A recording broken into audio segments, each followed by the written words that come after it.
Después de 3 PDFs, la investigación necesaria y el café suficiente como para darle una descarga al inodoro, henos aquí de nuevo para presentar el iceberg del primer capítulo de 3 momentos estelares de la lingüística. El día de hoy me acompañan mis 2 compañeros, Santiago y Mateo, quienes se encargarán de explicar unos puntos más adelante. Los saludan las bananas rusas y aquí comenzamos. Por aclarar, si no conoces el concepto de iceberg, se trata simplemente de un video donde se va explicando desde lo más conocido hasta lo más desconocido de un tema. Sin más dilación, ahora sí, comenzamos.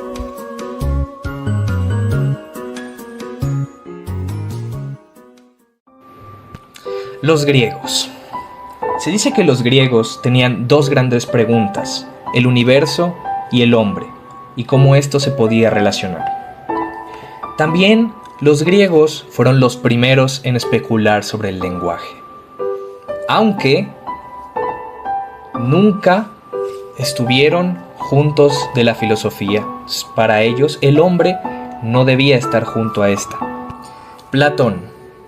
Se lo recuerda a como el máximo filósofo de la historia.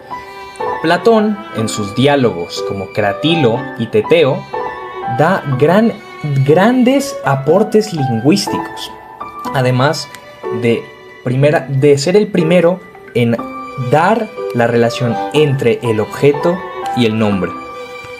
Su gráfico principal fue iniciar por el logos, que es el pensamiento, el onoma siendo el nombre o el nombre de la acción, y rema siendo el sujeto. Después, en la gramática tradicional ya se le dieron nombres propios, siendo logos la oración, onoma el nombre o verbo y rema el sujeto y el predicado. El siguiente es Aristóteles. Fue un discípulo de Platón, como también fue Sócrates en su momento. Él también dio grandes contribuciones al lenguaje, en el Organón, llamado Las herramientas de las ciencias, en el que se hablaba de la interpretación, las categorías y las primeras analíticas, y también un poco de la poética. Para él, el lenguaje estaba más relacionado con los signos, relacionado más a la parte escrita del lenguaje. Los romanos. Se dice que ellos conservaron intacta la cultura griega. Estos la difundieron por el mundo occidental, aplicando también la lingüística, además también aplicando en la lingüística romana el pensamiento griego, sin variar el latín propio. Se siguieron las 3 ramas fundamentales de lo dicho por Dionisio, que debe ser el arte de hablar y escribir correctamente la lengua, tener partes en su oración y tener buen estilo en sus figuras literarias.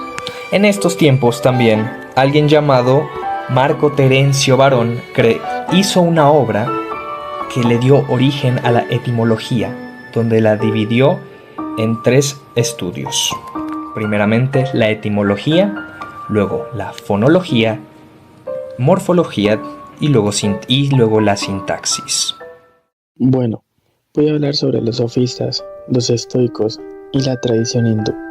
3 enfoques muy importantes que aparecen en el libro, 3 momentos estelares de la lingüística, y que ayudaron a entender cómo funciona el lenguaje. Primero voy a hablar de los sofistas. Los sofistas fueron pensadores de la antigua Grecia que se interesaron mucho por el lenguaje, especialmente por su uso en la comunicación y en la persuasión. Ellos creían que el lenguaje era una herramienta muy poderosa para convencer a las personas y para defender ideas en debates. Además defendían una idea llamada convencionalismo, que significa que las palabras no tienen un significado natural, sino que su significado existe porque las personas de una sociedad se ponen de acuerdo en usar esas palabras para nombrar las cosas.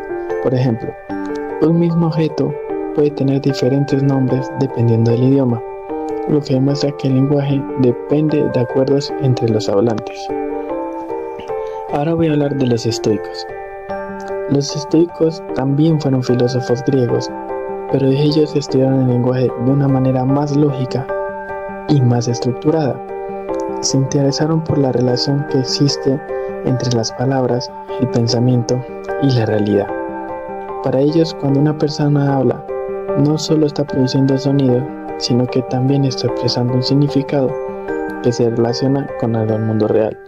Por eso los estoicos hicieron una diferencia entre tres cosas: la palabra que se pronuncia, el significado que tiene esa palabra y el objeto real al que se refiere. Gracias a estas ideas, aportaron mucho al desarrollo de la lógica y al estudio del lenguaje desde un punto de vista más analítico. Finalmente, voy a hablar de la tradición hindú. En la antigua India también se desarrollaron estudios muy importantes sobre el lenguaje. Los pensadores de esta tradición se dedicaron principalmente a estudiar el sánscrito y analizar su estructura gramatical. Uno de los personajes más importantes fue Panini, quien creó una de las primeras gramáticas sistemáticas de la historia. Su trabajo fue muy detallado porque estableció reglas claras para explicar cómo se forman las palabras y cómo se organizan las oraciones. Esto demuestra que, desde hace mucho tiempo, el lenguaje ya se estudiaba de forma científica. En conclusión, podemos decir que estos tres son enfoques que muestran diferentes maneras de entender el lenguaje. Los sofistas lo veían como una herramienta social y de persuasión. Los estoicos lo analizaron desde la lógica y la relación con la realidad. Y la tradición hindú se enfocó en estudiar su estructura gramatical con mucha precisión. Gracias a estos tres aportes se sentaron bases muy importantes para el desarrollo de la lingüística. Nivel 3. El naturalismo. El naturalismo lingüístico es la postura que afirma que las palabras no son inventadas por acuerdo humano, sino que poseen un vínculo natural, necesario y no arbitrario con las cosas que nombran. Su sonido, su forma o su estructura expresan cualidades reales del objeto, como si el lenguaje brotara de la naturaleza misma. Por eso, para autores como Cratilo o los estoicos, el nombre correcto no puede cambiarse, porque está ligado a la esencia de la cosa.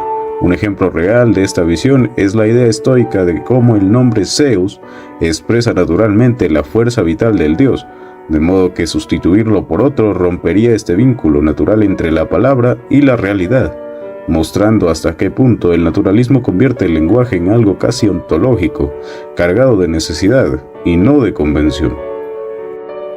Bueno, el convencionalismo se refiere a la idea de que las palabras no tienen un significado natural, sino que su significado depende de acuerdos o convenciones entre las personas que hablan una lengua. O sea, en pocas palabras podemos decir que el convencionalismo plantea que la relación entre la palabra significante y lo que representa, que es el significado, no es natural ni necesaria.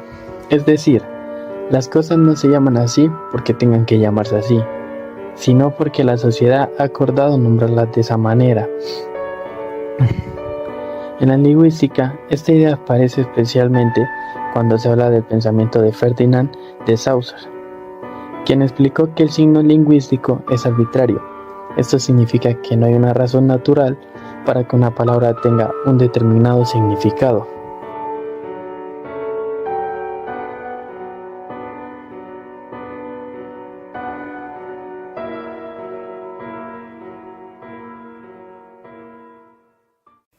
Nivel 4.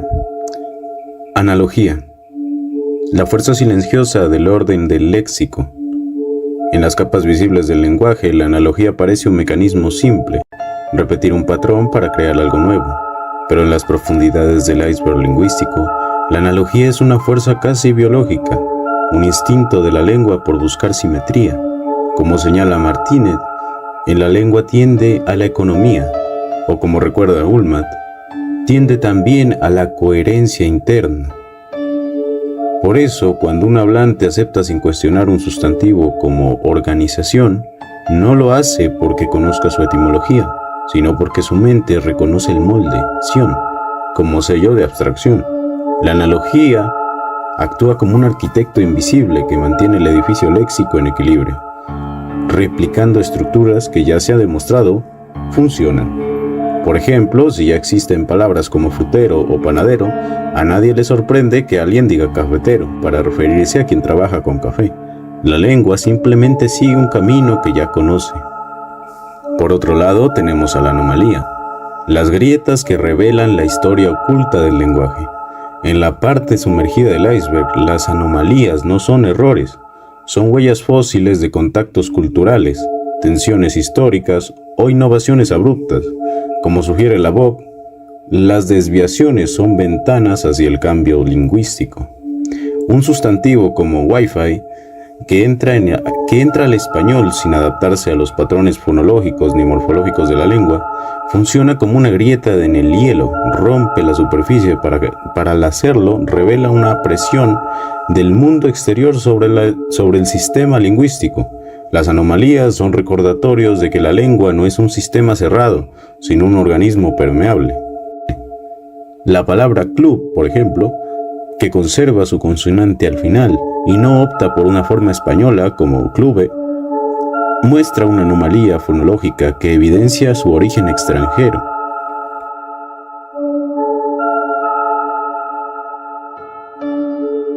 La gramática Port Royal, escrita por Arnold y Lancelot en el siglo XVII, aparece en tres momentos estelares de la lingüística como uno de los hitos que cambiaron para siempre la manera de entender el lenguaje.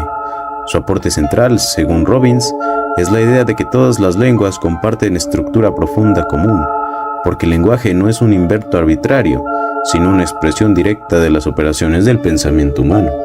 Esta visión racionalista llegó a formular una de las primeras nociones de gramática universal, siglos antes de que Chomsky la retomara. Port Royal también introdujo una distinción fundamental entre lo que pensamos y lo que decimos. La estructura lógica de las ideas y la estructura superficial de las palabras no siempre coinciden, pero la gramática puede explicar cómo una se transforma en la otra. Para ellos, toda oración expresa un juicio, una relación entre el sujeto y el predicado, la que refleja arquitectura mental del hablante. Robbins subraya que en este enfoque convirtió la gramática en una disciplina teórica capaz de buscar principios generales aplicables a cualquier lengua, no solo al francés. Un ejemplo sencillo lo ilustra. Cuando decimos el fuego calienta, Port Royal no ve dos palabras unidas, sino un juicio universal, una idea que podría expresarse de cualquier forma, en cualquier lengua, donde un sujeto, fuego en este caso, se relaciona lógicamente con un predicado, calienta. Ese modo de entender la oración como reflejo del pensamiento es para Robbins el legado más duradero de Port Royal. La gramática general y razonada surge en el siglo XVII como un intento de descubrir el lenguaje no desde la tradición escolar o normativa, sino desde los principios universales del pensamiento humano.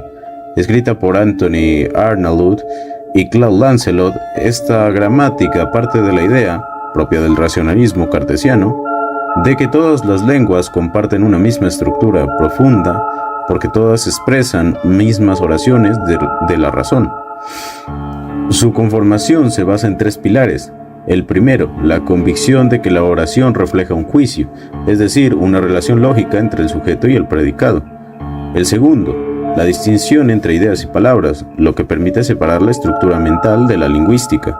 Y el tercero, la búsqueda de principios generales que expliquen fenómenos comunes a todas las lenguas, más allá de sus diferencias superficiales. Rasgos generales. El primer capítulo, Tres momentos estelares de la lingüística, nos sitúa en un recorrido histórico que revela cómo las distintas civilizaciones han intentado comprender y describir el lenguaje. Aunque el texto menciona a los griegos, los romanos y los racionalistas europeos, Robbins centra este capítulo en un momento decisivo, la obra de Panini, el gramático del siglo V. Robbins muestra que mucho antes de la lingüística moderna, Panini ya había concebido el lenguaje como un sistema de símbolos y sistema estructurado, gobernado por reglas formales y relaciones internas. Su gramática no es una simple lista de palabras o paradigmas, sino un mecanismo generativo capaz de producir todas las formas del sánscrito mediante reglas breves, económicas y altamente técnicas. Este enfoque convierte a Panini en el primer gran analista del lenguaje como estructura. anticipando los métodos que siglos después reaparecerían en la lingüística estructural y generativa. A partir de este análisis, el capítulo deja ver un rasgo fundamental. El lenguaje evoluciona junto con las sociedades, pero también conserva una lógica interna que los gramáticos intentaron capturar, desde las instituciones filosóficas de los griegos hasta la precisión matemática de Panini, pasando por las reelaboraciones romanas y las interpretaciones racionalistas posteriores. Se observó un mismo impulso humano por comprender las palabras y cómo representan ideas, y cómo esas ideas se organizan en un sistema compartido. Por eso, al final de este capítulo, es posible afirmar que contamos con suficientes elementos para esbozar qué es el lenguaje en sí mismo. El lenguaje es representación, porque expresa ideas, es cambio, porque evoluciona con las culturas, y es comunicación, porque permite que las sociedades funcionen sobre acuerdos comunes. Pero Robbins añade algo más al lenguaje. El lenguaje es también estructura, un entramado de reglas y relaciones que los seres humanos, desde Panini hasta hoy, intentando describir con creciente rigor. En conjunto, este primer capítulo no solo narra una etapa histórica, muestra cómo el estudio del lenguaje nace desde el deseo de comprender la mente humana, y cómo desde sus orígenes la lingüística ha sido una disciplina capaz de combinación de tradición, análisis, creatividad e intelecto.